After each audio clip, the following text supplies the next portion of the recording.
سندھ حکومت نے خواتین کو بااختیار بنانے اور انہیں آسان و محفوظ سفری سہولت فراہم کرنے کے لیے ورکرز ویلفیئر بورڈ کے تحت 10,000 مفت الیکٹرک موٹر سائیکلوں کے گرینڈ منصوبے کا آغاز کر دیا۔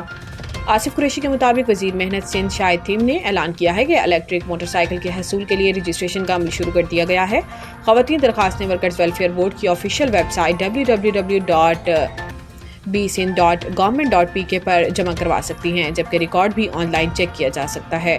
وزیر محنت کے مطابق قراندازی مکمل طور پر ڈیجیٹل نظام کے تحت ہوگی، جس میں انسانی مداخلت کا کوئی امکان نہیں۔ 20 سے 45 سال کی خواتین صنعتی مزدور درخواست دینے کی اہل ہیں، جبکہ 20% کوٹہ اقلیتی برادری کے لیے مختص ہے۔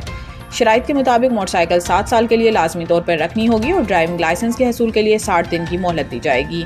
وزیر محنت نے کہا ہے کہ خواتین آبادی کا نصف سے زیادہ حصہ ہیں اور ان کی ترقی کے بغیر ملک کی ترقی ممکن نہیں۔ یہ منصوبہ چیئرمین بلاول بھٹو زرداری کی ویژنری قیادت کی روشن مثال ہے۔ یہ صرف ٹرانسپورٹ کی سہولت نہیں بلکہ خواتین اور اقلیتوں کی شمولیت، مساوات اور خود مختاری کی جانب ایک خاموش انقلاب ہے، جس پر سندھ حکومت فخر کرتی ہے۔